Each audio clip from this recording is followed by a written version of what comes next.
Você está ouvindo o Conexões Inerentes.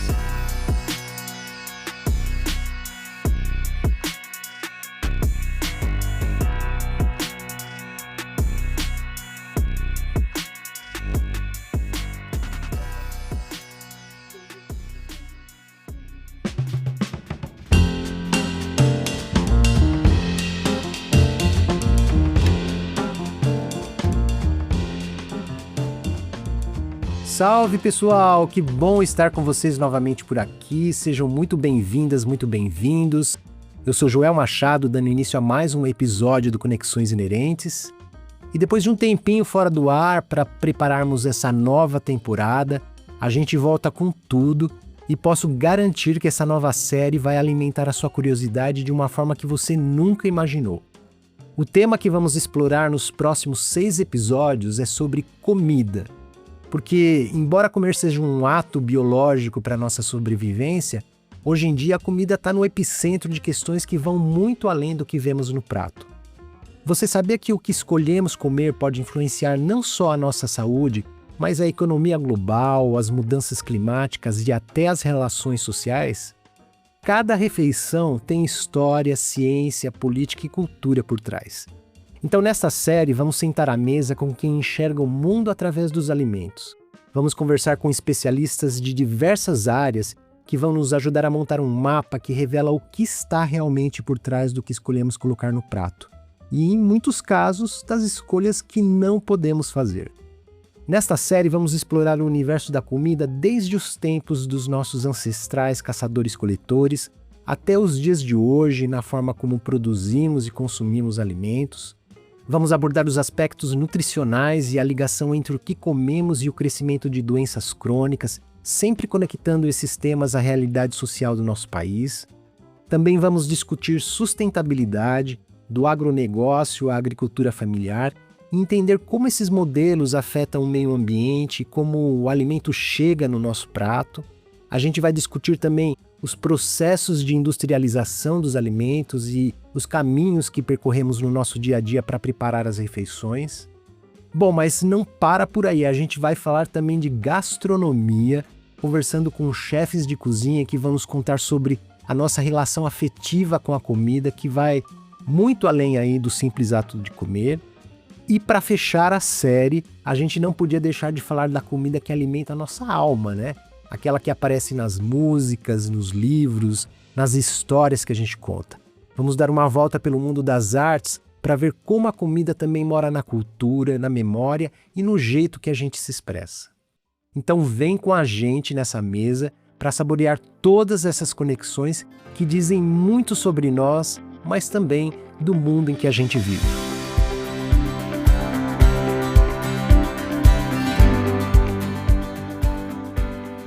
E neste primeiro episódio vamos viajar no tempo e para isso convidamos o historiador Jaime Rodrigues, que vai nos ajudar a desvendar como desde os tempos dos nossos ancestrais caçadores-coletores, passando pelos impactos da colonização das Américas até o mundo pós-revolução industrial, como a busca por alimentos transformou o mundo ao nosso redor. O Jaime, pessoal, é professor titular de História do Brasil na Universidade Federal de São Paulo, com doutorado e mestrado em História Social pela Unicamp e graduação em História pela USP. Realizou pós-doutorado em instituições no Brasil, Portugal e Argentina. Atua nas áreas de História do Brasil, Escravidão, História Marítima, Alimentação e Saúde Pública. É autor de obras como Alimentação, Vida Material e Privacidade, O Infame Comércio, De Costa a Costa, No Mar e em Terra, além de livros didáticos para o ensino fundamental.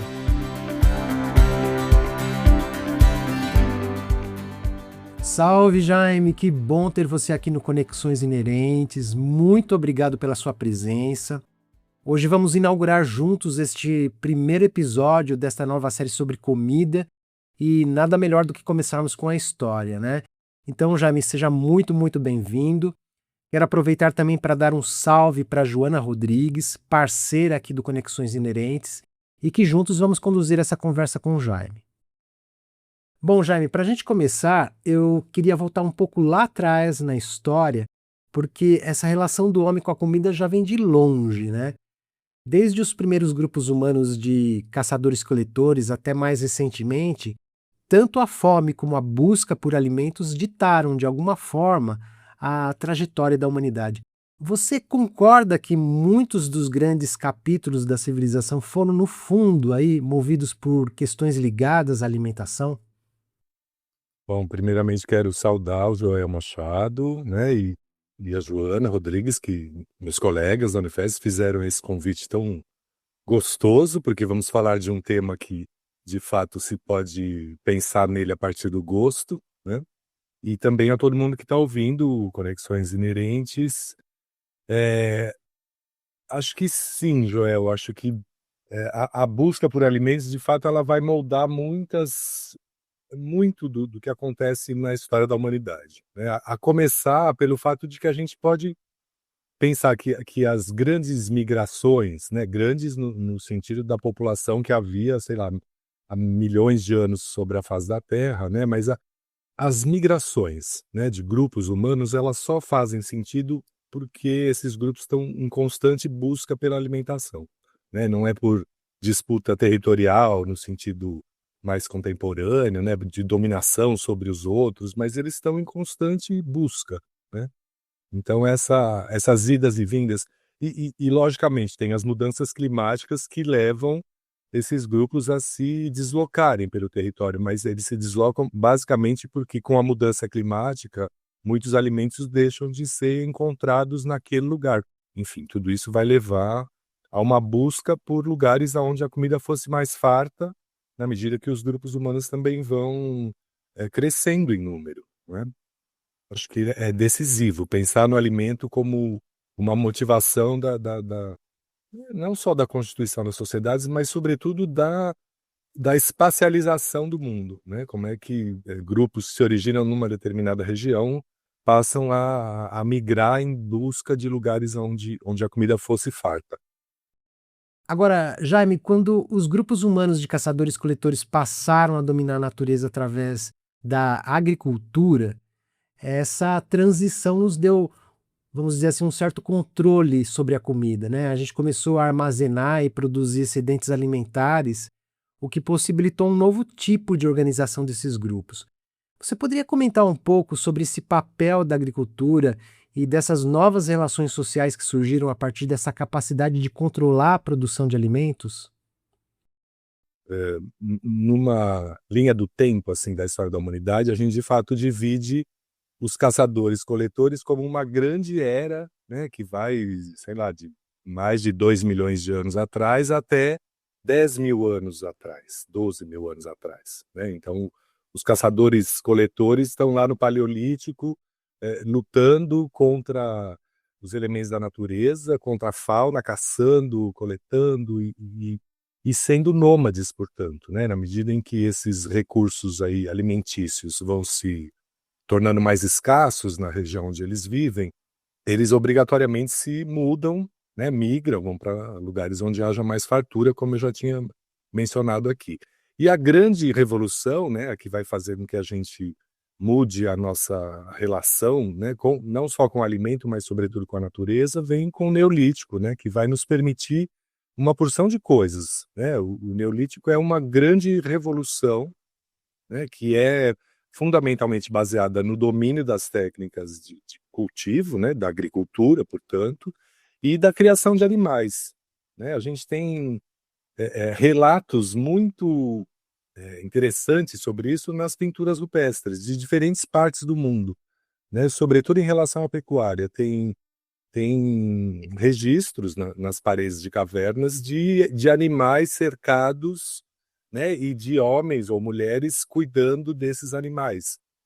E não só cuidando, eu conheço algumas gravuras rupestres que mostram como esses adultos do grupo também estão ensinando os mais jovens a como fazer isso, né? Então essa revolução do Neolítico ela vai ser uma revolução agrícola e de criação de animais, mas também uma revolução, eu diria, na transmissão do conhecimento sobre essas técnicas que são decisivas, não só para a agricultura e pecuária especificamente, mas para transformações que vão impactar, inclusive, aquelas pessoas que não necessariamente estão vinculadas a essas atividades, ou seja, que não plantam e colhem ou que não criam animais.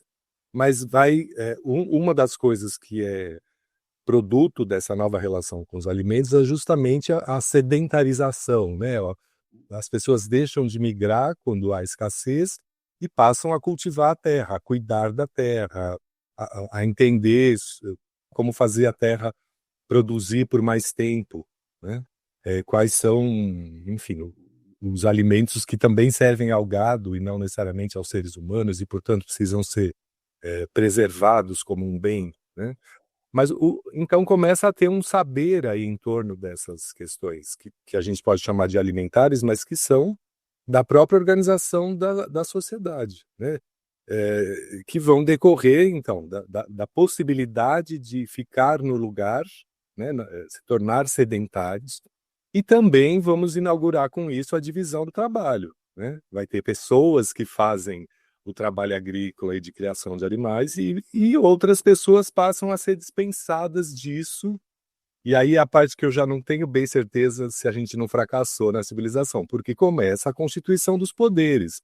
Tem pessoas que vão ser liberadas da caça e da coleta e passam a se dedicar, por exemplo, à religião, né? Começa a política, é o surgimento dos poderes, né? Que se dá justamente pela liberação do tempo de certos grupos sociais que não estão mais preocupados com a subsistência, né, alimentar, e passam a, enfim, controlar a vida dos outros. É uma distinção de poderes, é o início de uma distinção social, né, que vai permitir, enfim, as primeiras civilizações da antiguidade, na Mesopotâmia, no Egito, vão ter que ter um controle sobre a mão de obra que produz alimentos.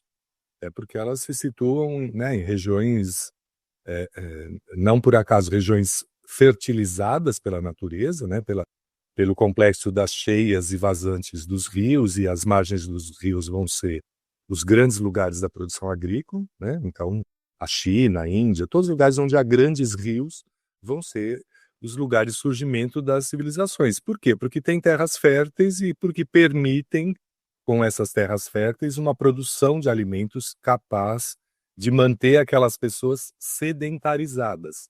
Em geral, nos primeiros núcleos urbanos. Essa é uma outra decorrência dessa revolução do Neolítico, né? Uma revolução que vai trazer as cidades para um ambiente que até então não havia, né? Então eu diria que essa mudança na nossa relação com a produção e distribuição e consumo de alimentos, ela vai ter decorrências que eu imagino não foram planejadas, mas que são essas, né? A divisão do trabalho, a divisão dos grupos em camadas sociais, né? E a constituição dos poderes, sobretudo poderes militares e religiosos, que vão estar sediados nos núcleos urbanos, se a gente não quiser chamar ainda de cidade, né? Porque talvez soe como um termo muito contemporâneo. E aí essa população que passa a ser urbanizada já também não tem mais o contato com os saberes produtivos dos alimentos, né? Elas vão ser consumidoras. Então você passa a atribuir valor aos alimentos, valor monetário ou um valor que pode ser pago sobre a forma de trabalho, né? De um trabalho compulsório, né? Para ter acesso aos alimentos que esse Estado que surge no Neolítico passa a controlar, né? Mas, como eu disse, eu não tenho muita certeza de que isso foi bom, né? A discussão aqui também é sobre o impacto da agricultura e da pecuária na organização social. E esse impacto foi mesmo decisivo, mas ele não impacta todo mundo da mesma maneira. Tem especificidades. Eu acho que as classes foram inventadas antes das classes. O que eu quero dizer com isso? Que a gente já pode falar em distinção, em desigualdade social, antes mesmo deste conceito de classe estar constituído, né? Você falou, né, Jaime, sobre esse papel da agricultura na organização social, mas tem um outro ponto que talvez tenha mudado muito também com o desenvolvimento da agricultura, que foi a própria relação do homem com a natureza, né? A agricultura, que de certa forma, vamos dizer assim, entre aspas, nos civilizou, também foi a primeira ferramenta de exploração ambiental, né? porque não há produção, nem agrícola, nem da pecuária, nem de nada que seja para o consumo, que não diga respeito à maneira como a gente lida com o meio ambiente, né? O meio ambiente entendido, enfim, como as áreas férteis ou como as áreas capazes de abrigar a produção a criação de gado, por exemplo, né? E acho que essa relação ela se modifica, né, na medida em que a sociedade se adensa, né, da antiguidade para o tempo presente, mas elas diferem, né? Mesmo civilizações que vão ter um grande adensamento, não necessariamente tiveram políticas de destruição do ambiente, né? Foram capazes de constituir uma maneira em que a produção do alimento não elimina uma conservação da natureza, né? Eu estou pensando aqui num livro que eu tenho usado recentemente nas minhas aulas, né? Eu sou professor de história, e a gente pensar, por exemplo, uma história dos povos originários da América é bastante difícil, é um tema difícil para os historiadores, sobretudo porque não há fontes escritas sobre isso. Mas esse livro, que eu não vou me lembrar o nome agora, mas é de um arqueólogo chamado Eduardo Góes Neves. Ele trabalha com a ideia de que ele é um arqueólogo da Amazônia, né? E ele trabalha com a ideia e ele encontra sinais de que aquela floresta não necessariamente é um produto da natureza, mas ela é um produto da manipulação humana, né, pelos povos que viviam naquele território e que certamente já foram mais numerosos no passado. Mas ele vai dizer, olha, a quantidade de espécies, né, a variedade de espécies, a quantidade e a concentração de determinadas espécies em determinados territórios nos dá a entender de que esta floresta ela foi tanto fruto de uma ação da natureza quanto de uma ação humana, né, de plantio, de domesticação de certas espécies, porque elas favoreciam a um consumo alimentar ampliado, né, como as castanheiras, por exemplo, né? Uma castanheira não sobrevive numa área onde só tem castanheira. É preciso haver uma floresta no entorno dela para que ela seja uma das espécies ali, e isso permite o seu desenvolvimento, mas ela também tem a capacidade de fornecer muitas calorias, né, com as castanhas e está associado a outros tipos de cultivo.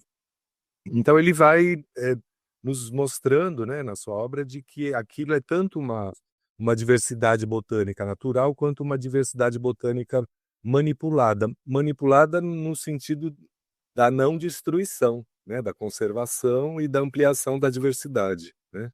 O que não é, e eu estou dizendo isso assim um pouco fazendo a propaganda do saber indígena mesmo, né? A ideia de civilização que a gente tenha, sobretudo voltada às questões produtivas, ela está muito colada no que o Ocidente fez, e o Ocidente fez a promoção do desmatamento, em nome da implantação de uma agricultura extensiva, que, enfim, é muito conhecida por nós hoje, né? O livro se chama Arqueologia da Amazônia, se eu não estou enganado, ou Arqueologia na Amazônia, do Eduardo Góes Neves.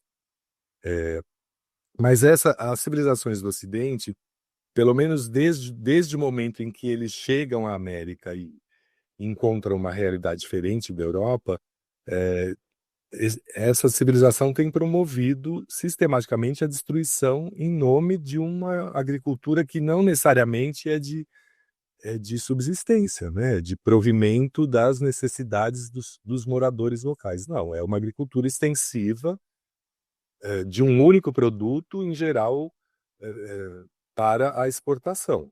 Pensando, logicamente, na lavoura canavieira do Brasil, mas podia ser outras coisas em outros lugares, né? E nada disso se refere a uma política de conservação, né? Mas, no entanto, é esta a ideia de civilização que vai vingar no Ocidente, porque quando a gente fala civilização, a gente não necessariamente pensa nos povos originários da América.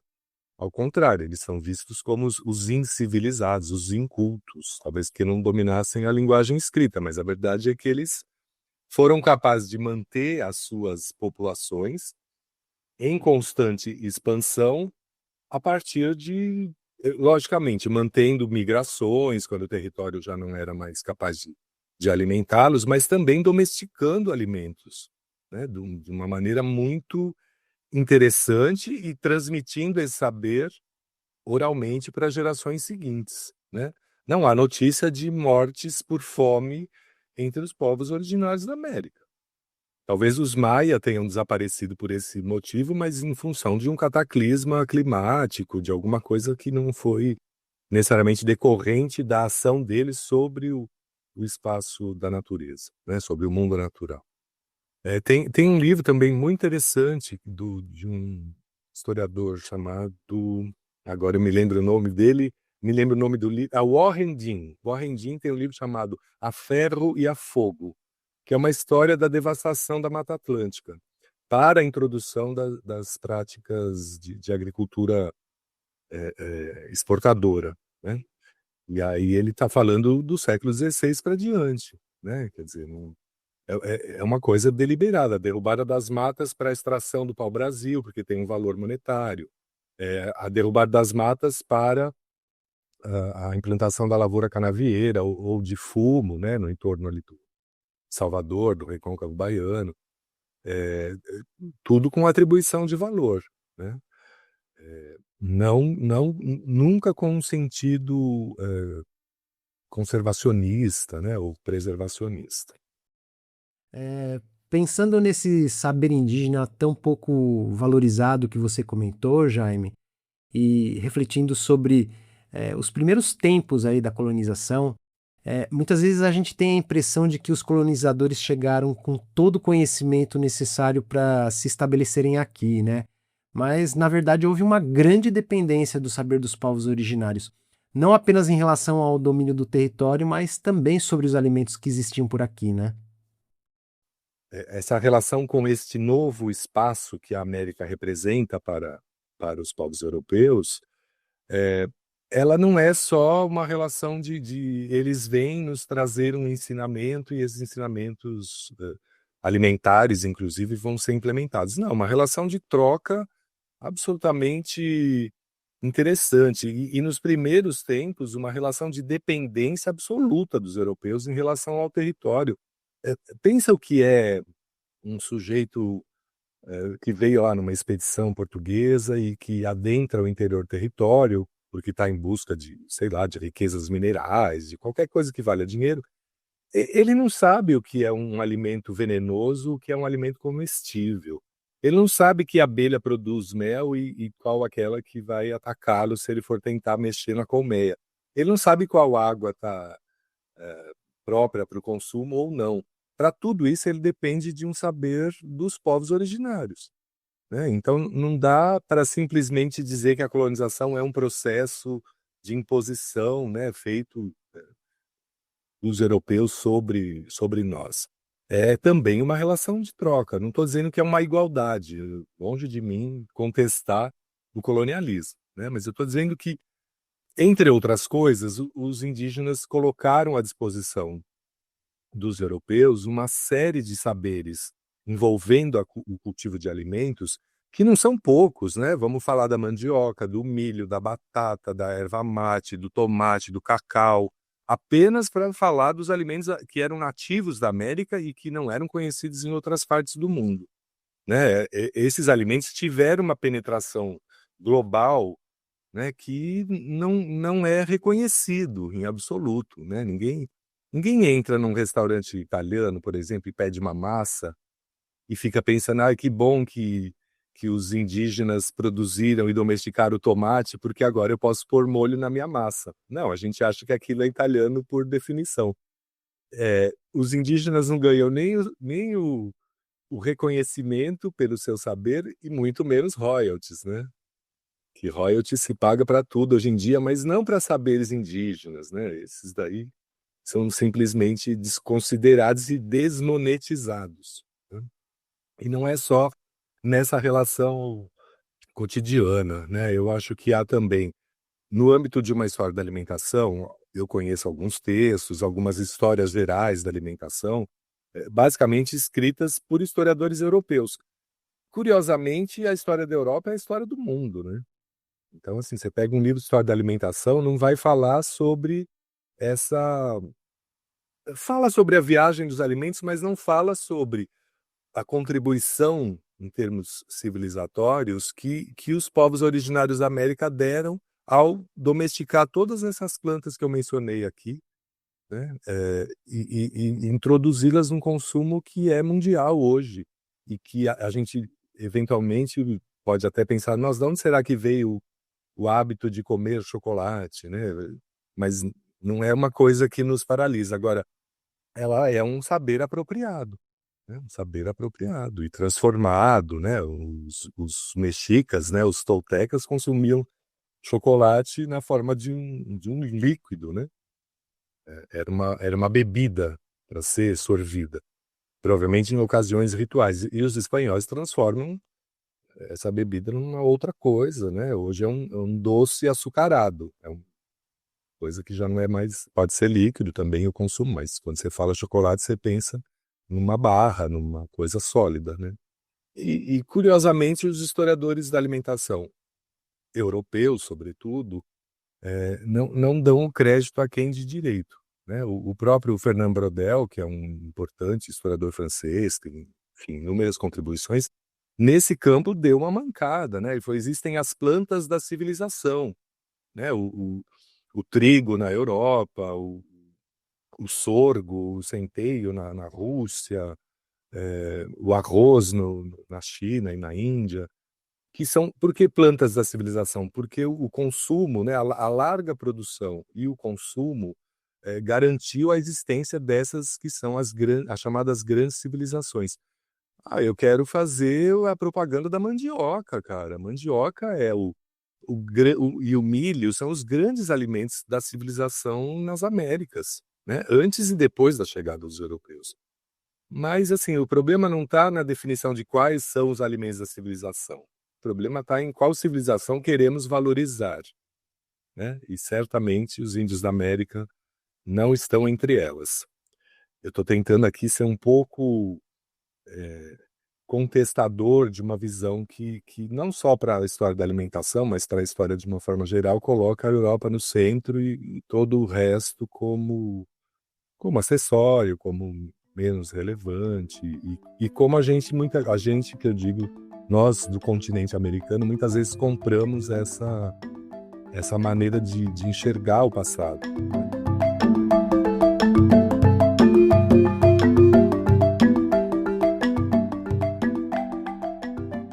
Dando continuidade a essa questão dos povos originários e o poder que essa comida tem em relação a essa cultura, Jaime, eu gostaria que você falasse um pouquinho mais, quando a gente fala dos povos originários da América, né, como somos latino-americanos, às vezes a gente esquece um pouquinho de levar para quem está nos ouvindo esse contorno, né, desse continente latino-americano. Se você pudesse comentar um pouquinho mais sobre isso.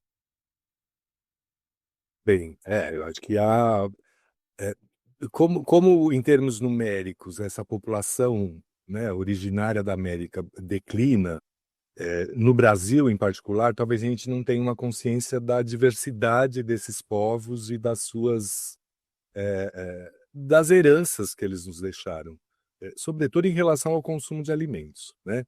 Isso vale para a América Latina como um todo, e talvez em lugares como México, Peru, enfim, o Equador, né, os países da América Central, a população de ascendência indígena é muito mais numerosa e ela é muito mais identificável, né, porque tem traços físicos que fazem com que a gente saiba quem é de ascendência indígena, quem não é necessariamente, né?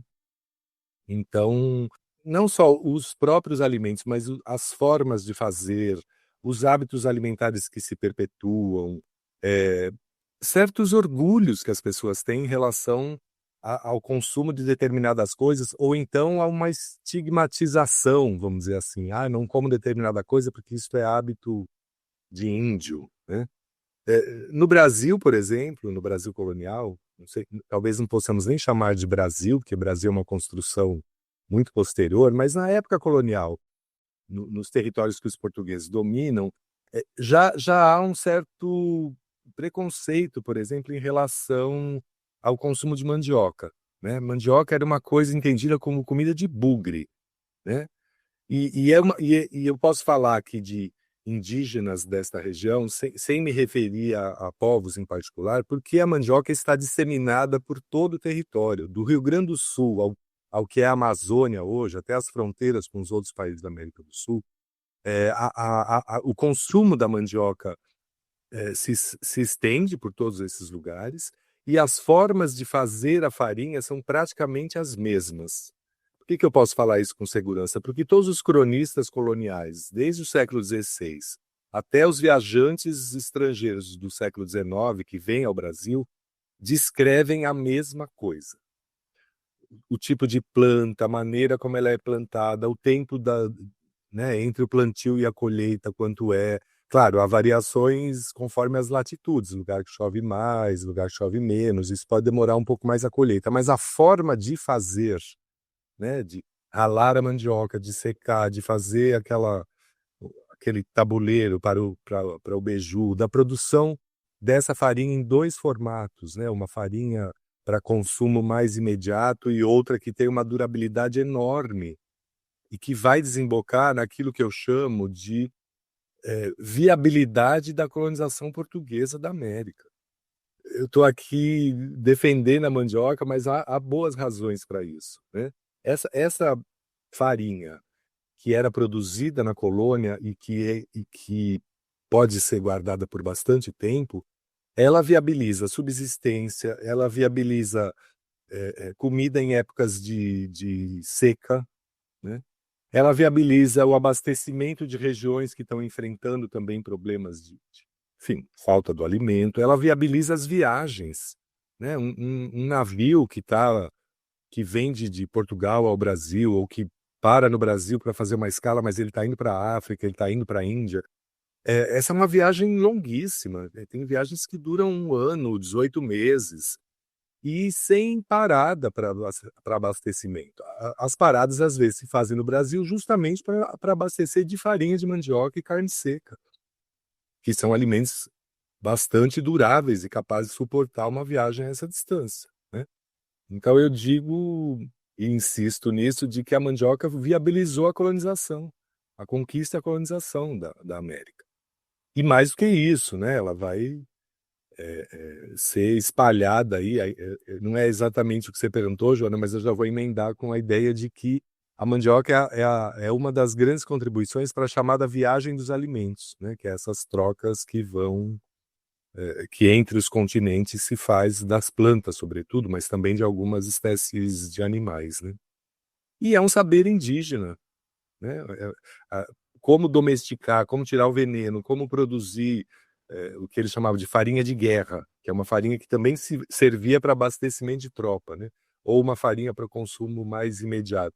Tudo isso é um saber indígena. E eu me lembro de ter falado isso uma vez num congresso, né? Que é um saber dos índios, e uma colega historiadora levanta a mão e fala das Índias, que tem também uma questão de gênero embutida, porque são as mulheres que plantam e colhem, e são elas que produzem a farinha, que dominam esse processo. E eu pedi imensas desculpas e agora eu preciso sempre me referir a uma dimensão de gênero, porque também entre os povos indígenas há uma distinção, uma divisão sexual do trabalho, né? Nesse caso, a agricultura é um trabalho que cabe às mulheres.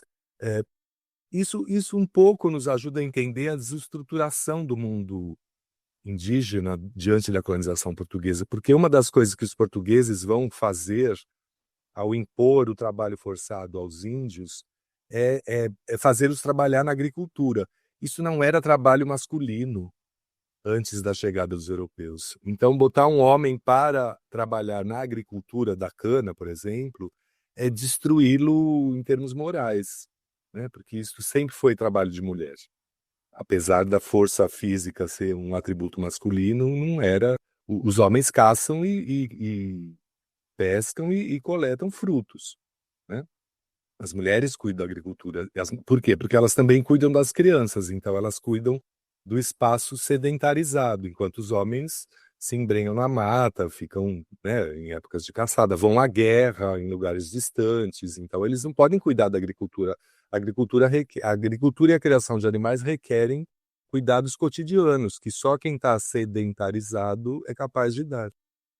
Então, uma maneira, talvez não sabida, né, dos portugueses destruírem o mundo indígena para poderem conquistar o território foi forçá-los ao trabalho na agricultura, né? E certamente teve efeitos aí muito difíceis. Mas é isso, esses povos originários, eles são, de fato, muito conhecedores de técnicas e saberes que a gente usa no cotidiano sem muitas vezes se dar conta das suas origens, né? Porque talvez esse seja uma característica dos tempos modernos, né? De a gente achar que tudo é muito efêmero, que tudo foi recém-descoberto e não é assim, né? Você acabou de falar sobre essa questão dos povos originários e essa relação com a colonização. Eu queria aproveitar para te ouvir um pouco, Jaime, sobre a importância, né, que as grandes navegações tiveram no intercâmbio de alimentos. Foi um período aí de muitas trocas, né, que acabou moldando os hábitos alimentares de várias culturas ao redor do mundo. Eu vou começar dizendo que moldou, por exemplo, a distinção social a bordo dos navios. Por que eu estou dizendo isso? Porque em algum momento aí da minha trajetória eu também fui estudar como era essa vida a bordo, né? E um importante aspecto da vida a bordo é a alimentação. Considerando isso que eu já falei também antes, essas longas distâncias, o longo tempo da viagem, tudo isso tem que haver antes da viagem um planejamento, né? Uma logística, e isso inclui alimentação, talvez como primeiro item. Como eu calculo quantas pessoas vão, qual é o tempo da viagem e qual é a dieta e a quantidade de água, né, mínima para que essas pessoas não venham a perder a vida ou a saúde no decorrer das viagens. Então, assim, tem um ditado que todo mundo já deve ter ouvido, que é: estamos juntos no mesmo barco. O meu ponto de partida era questionar o dito popular. Eu falei, acho que não estamos juntos no mesmo barco. Estamos no mesmo barco, mas não estamos juntos. Estar juntos significa, por exemplo, que nós vamos sentar à mesma mesa e comer as mesmas coisas.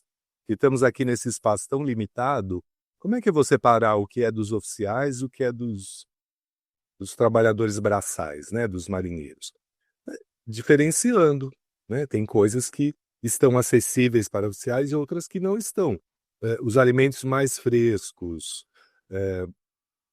o gado vivo. Curiosamente, eu também não tinha certeza disso, mas vai gado vivo embarcado. Tem cabra, vaca mais raramente, mas sobretudo cabras, porcos e aves, que vão embarcados, eles vão pendurados ali na murada do navio. Não bastasse o navio já estar abarrotado de mercadoria, ele ainda tem esse gado vivo. Esse gado vivo só é oferecido para a dieta dos oficiais. Nenhum marinheiro vai comer, vai tomar uma canja, a menos que esteja assim muito doente e o cirurgião a bordo diga: não, o único jeito dele sobreviver a esta doença é comendo um alimento fresco, por exemplo, uma canja de galinha, né? Comendo um ovo fresco, tomando leite, né? Que são as poucas possibilidades de alimentos frescos. Todo o resto é salgado, defumado ou seco, né? E isso perdura, minha gente, até meados do século XVIII, né? Por quê? Porque até esse período você não tem técnicas de conservação dos alimentos, né? A lata hermeticamente fechada é uma invenção muito recente, do final do século XVIII, começo do século XIX, que você podia, sei lá, botar alimentos cozidos ou botar suco de frutas, por exemplo, hermeticamente fechado, ele sobrevive. Um limão ou uma laranja não sobrevive. E eu não estou citando por acaso o limão e a laranja, é porque eles são as principais fontes de vitamina C para prevenir uma doença que era muito comum nos navios, que é o escorbuto, né? Que é a falta de vitamina C, uma doença letal, deformante no caso de quem sobrevive. Ninguém mais tem escorbuto, tá bom? Só em casos muito raros, porque ninguém mais deixa de ter acesso à vitamina C, seja na forma do alimento das frutas cítricas, né, ou de muitos legumes, ou então na forma sintética, né? Então hoje ninguém vai ver alguém com escorbuto, mas as pessoas morriam de escorbuto, morriam em boas quantidades, né? Às vezes você tem tripulações inteiras que, como estão submetidos à mesma dieta, começam a ter escorbuto mais ou menos ao mesmo tempo. Depois de alguns meses sem acesso a esses alimentos frescos, a doença começa a aparecer, né? E outras doenças nutricionais, né? Essa relação entre saúde e alimentação, ela é muito calcada nisso, né? Porque se eu consumir com frequência alimentos defumados, por exemplo, vou ter problemas gastrointestinais, vou ter doenças dessa natureza, né? Enfim, úlceras, diarreia, as pessoas morrem de diarreia, elas, né, literalmente morrem. Não é o caso dos oficiais. Se você pegar as estatísticas, quantos oficiais tiveram escorbuto ou tiveram doenças nutricionais sérias? Pouquíssimos, porque a alimentação deles é diferenciada. Então a ideia de que estamos todos juntos no mesmo barco, só fisicamente, né? As distinções de classe, de renda, elas vão da terra para os navios. E esses navios, de fato, vão ser os promotores da grande viagem dos alimentos, né? Isso é verdade. A variedade no consumo de alimentos hoje, no mundo, ela é produto dessa primeira globalização, né? Do convívio entre asiáticos, africanos, europeus e americanos e as suas respectivas trocas alimentares. Eu já mencionei aqui alguns alimentos, né, que hoje são relativamente comuns em todas as partes do mundo, né? E há outros também que nos chegaram vindo de outros lugares, né? O inhame, por exemplo, é um vegetal africano. Eu não diria que ele se popularizou tanto no Brasil, né? Mas é parte do... acho que da África nos veio mais formas de fazer do que alimentos, né? Ou vegetais em particular. Mas da Índia, por exemplo, nos veio a cana, nos veio a manga, uma porção de outras frutas, né? De árvores frutíferas que nem precisaram ser aclimatadas, na verdade, porque você está falando de lugares mais ou menos na mesma latitude. Então, em termos de água, né, regime de chuvas e tal, tudo isso, e de temperatura, tudo isso permitia, em parte, a viagem dos alimentos entre continentes e regiões que estão na mesma latitude, né? O próprio café, né? O próprio café, que vem da Arábia, né, supostamente, mas acho que ele chegou antes à Europa pelo norte da África, né, nas caravanas comerciais, e ele vai virar, assim como outras bebidas, né, uma bebida estimulante de largo consumo no mundo inteiro. O chá, né, o chá é chinês ou é indiano, já não tenho bem certeza, mas de todo modo é do Oriente e vai virar um hábito de consumo via Inglaterra para diferentes partes do mundo, né? Outras coisas, né, a erva mate é guarani, né, é do Paraguai. E ela também não tem talvez a mesma expansão que o chá do Oriente, mas teve uma disseminação do consumo, né? E é de novo um daqueles alimentos pelo qual não se paga royalties aos indígenas pelo seu saber fazer, né? Enfim, a viagem dos alimentos é um tema, né, da história da alimentação, como da história da expansão dos europeus pelo mundo. Mas, de novo, ela costuma ser observada de uma perspectiva europeia, né? Tá bom que os europeus viajaram para diferentes partes do mundo e promoveram essas trocas, mas o crédito para quem descobre, a descoberta da domesticação, né, de plantas e de animais, ela também merece crédito, penso eu. Hoje em dia se fala muito numa visão decolonial, né, da história, do passado, mas o decolonial é parte justamente das nossas questões do tempo presente, né? Será que há uma igualdade entre nós, né? Ou a gente se submete a visões de mundo muito focadas na Europa e não vê valor em saberes, em formas de conhecimento que estão muito mais perto da gente do que se imagina, né? Isso é uma forma decolonial de pensar a viagem dos alimentos.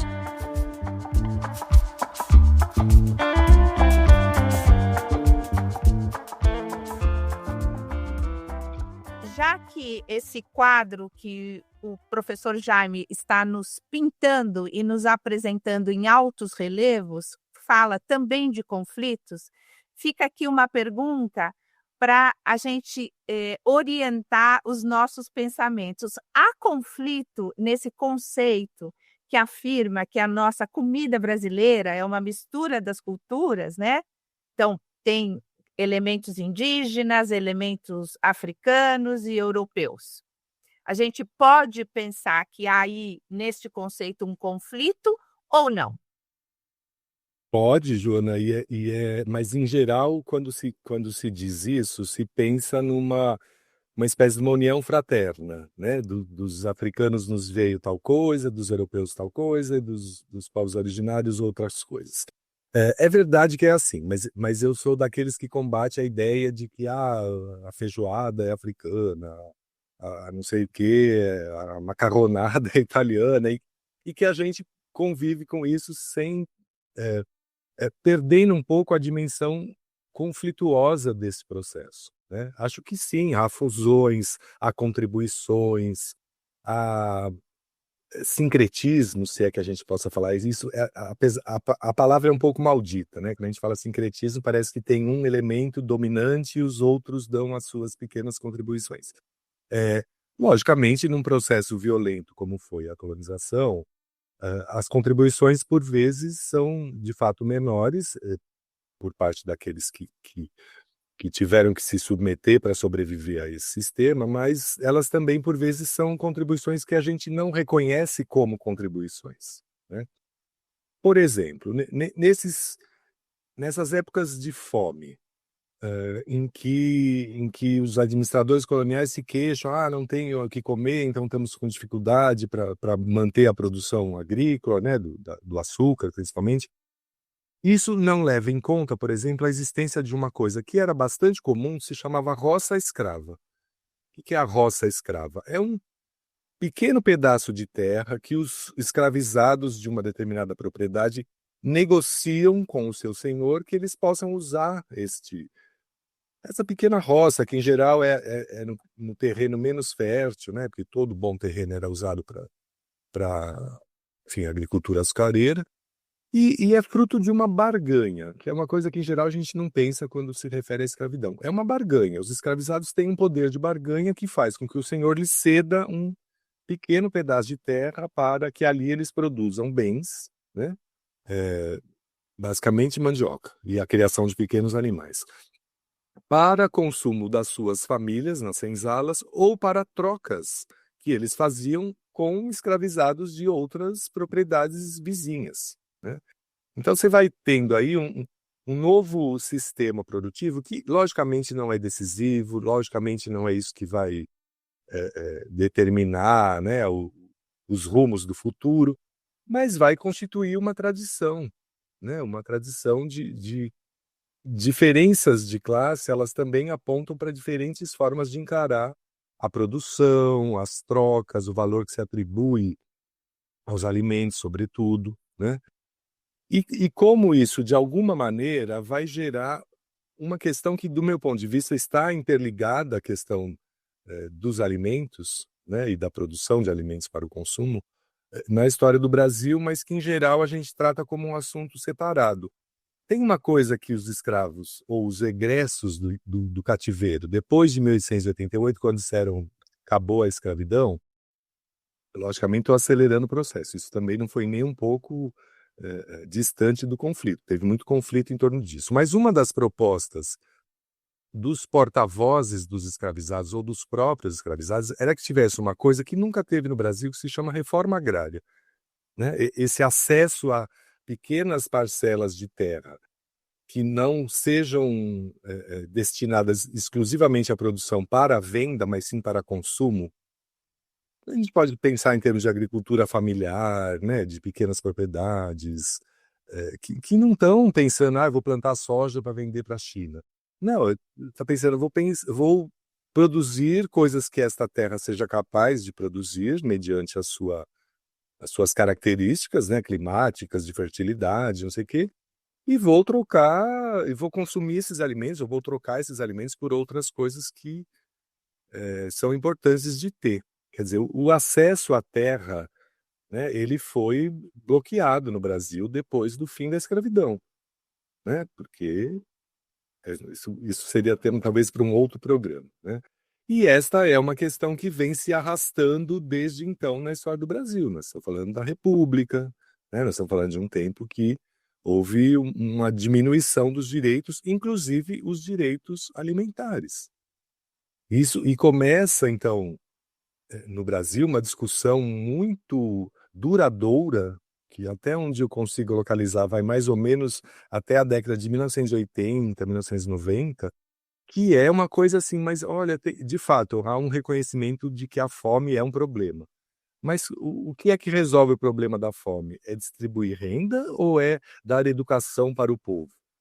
A maior parte dos intelectuais brasileiros vai falar, não, é um problema de educação. As pessoas comem mal porque não foram educadas para se alimentar bem. Porque, veja, esse país tão grande, tão fértil, tão produtivo, o problema é de educação, não é de acesso ao mercado de consumo que está aí repleto de bens, né?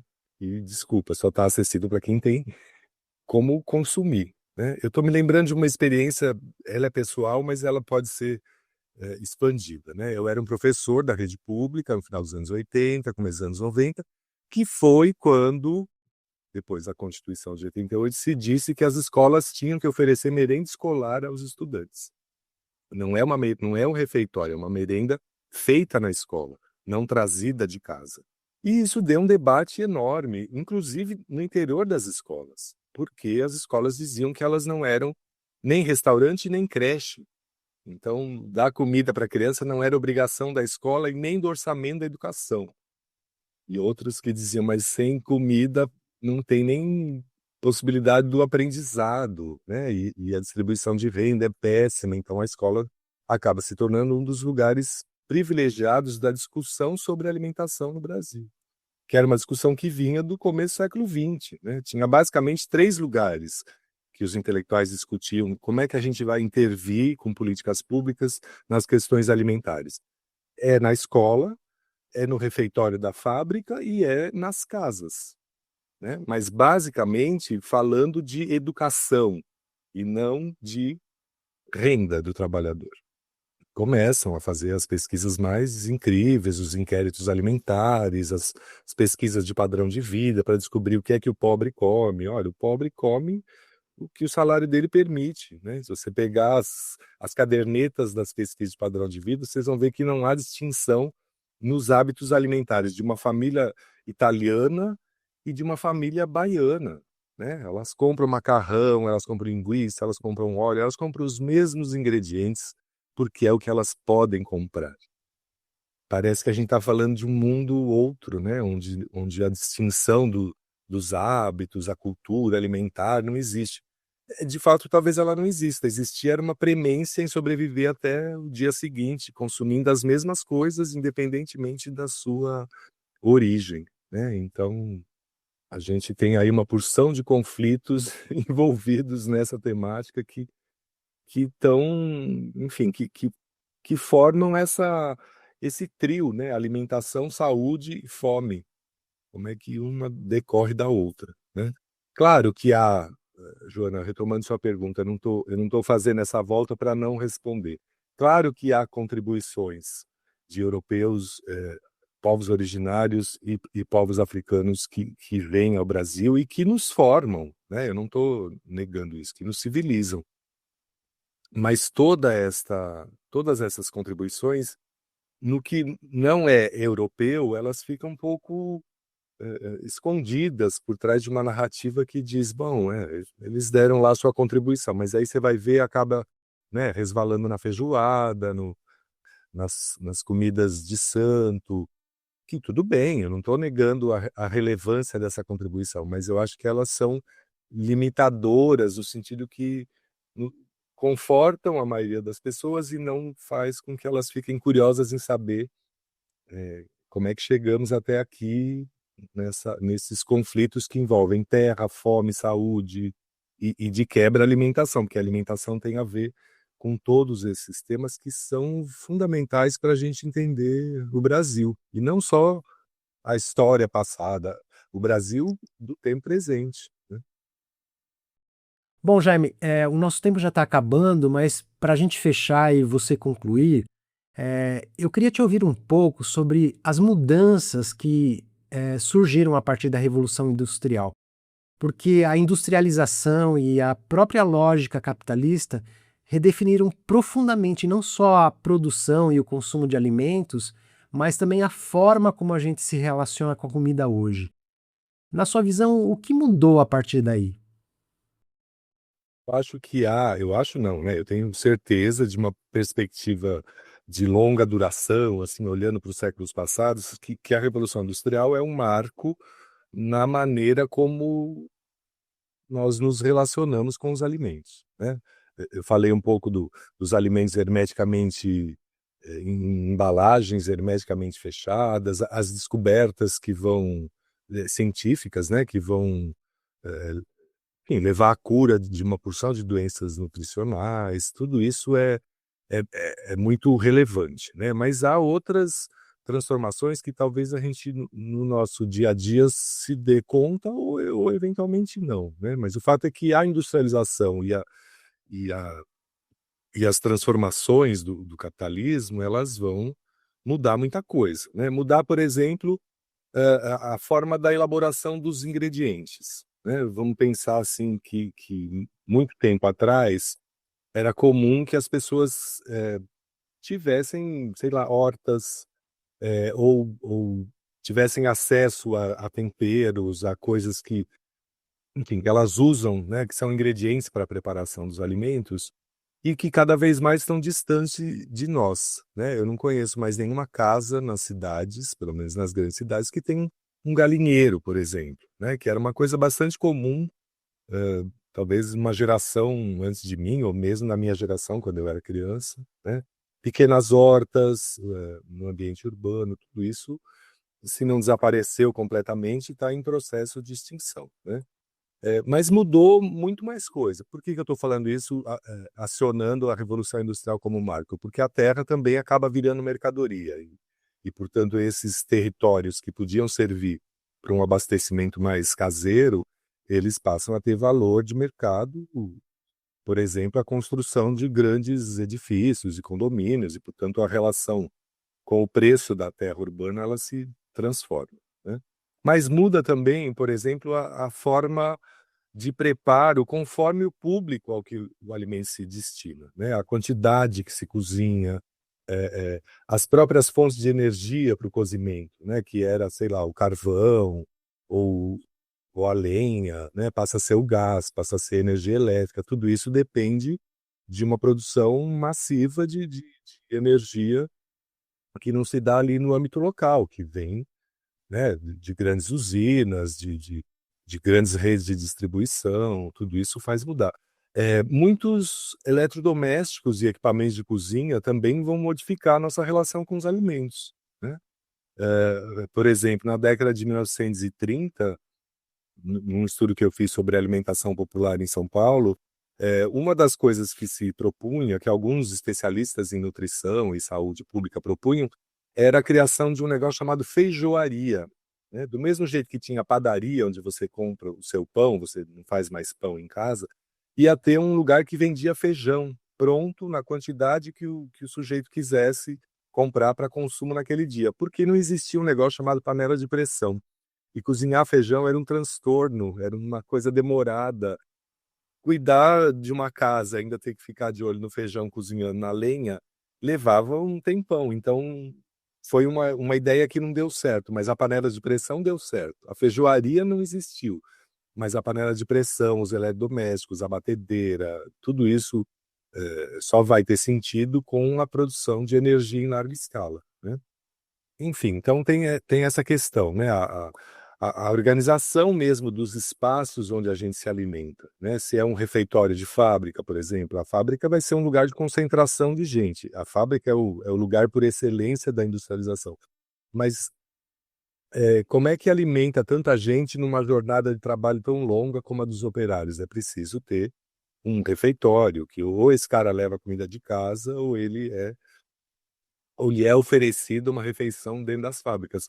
mas as escolas, as casas, os restaurantes com variados graus de sofisticação, né? Desde os mais estrelados até né, as estalagens de beira de estrada, os shopping centers, né, que vão nos colocar diante de uma oferta industrial, né, de inúmeras vitrines de delícias que a gente às vezes pode comprar, às vezes não pode, às vezes não deve, porque tem as interdições alimentares nem sempre religiosas, algumas vezes, sei lá, um diabético é melhor não parar diante de uma vitrine de doces, né, para o seu bem da sua sobrevivência, né?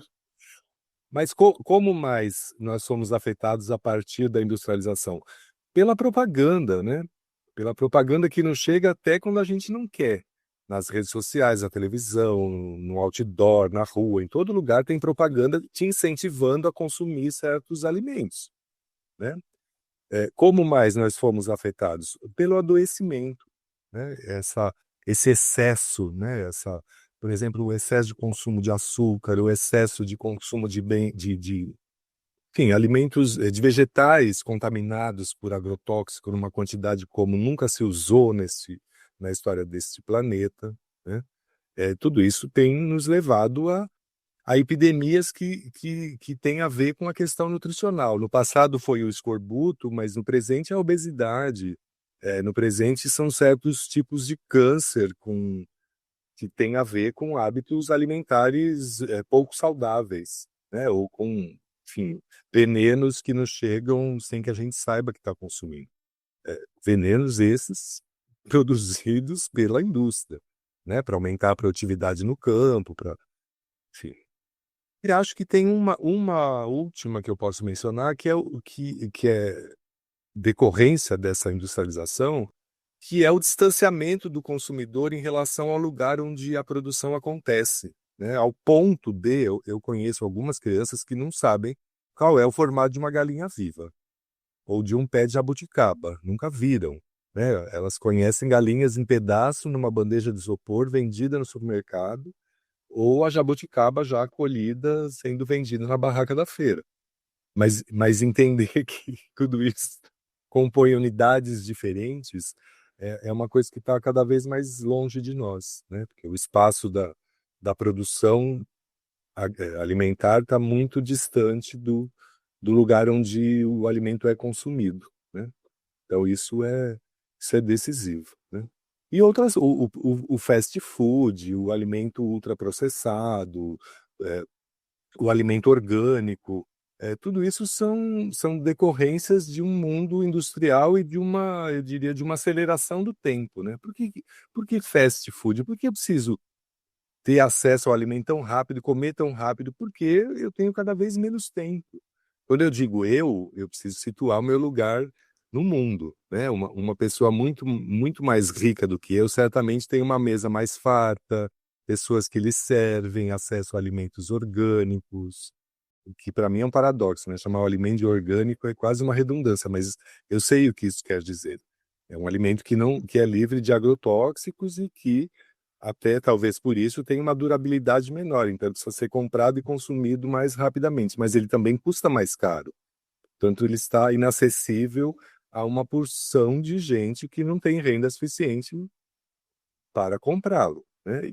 Mas quem tem dinheiro não precisa ir ao fast food, a menos que tenha um vício alucinado de comer um fast food ou um alimento ultraprocessado, que eu não estou negando que é saboroso, ele tem lá ingredientes que o tornam mesmo saboroso ao paladar.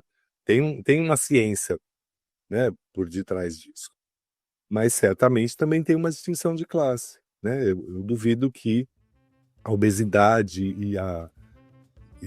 e outras doenças nutricionais afetem igualmente pessoas com mais ou menos renda. Eu acho que há uma distinção aí, que é a distinção que nos remete de volta ao início desta conversa. Quando é que começamos a produzir bens agrícolas e criação de animais? Foi quando começamos a separar as pessoas e fazer uma divisão do trabalho distinta. Alguns trabalham enquanto outros pensam, gerem, administram, governam. A história da alimentação é a história da humanidade. Não tenho dúvidas quanto a isso.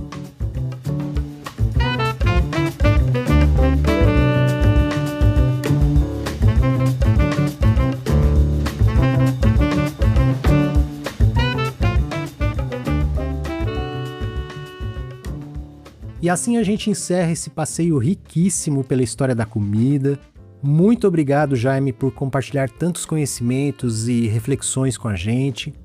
E se você que está nos acompanhando quiser saber mais sobre os trabalhos do professor Jaime e os livros que foram citados ao longo da conversa, é só dar uma olhada na descrição, deixamos tudo lá para você acessar com facilidade. E fiquem ligados que o próximo programa é sobre nutrição, e a nossa convidada é a doutora Semira Misdomeni, uma conversa imperdível em que ela vai nos guiar por temas como epidemiologia nutricional e os aspectos da alimentação no Brasil, a relação entre nutrição e educação e como transformar na prática a nossa alimentação no dia a dia. Então é isso, pessoal. Obrigado por nos acompanhar. A semana que vem tem mais. Espero vocês. Valeu, grande abraço.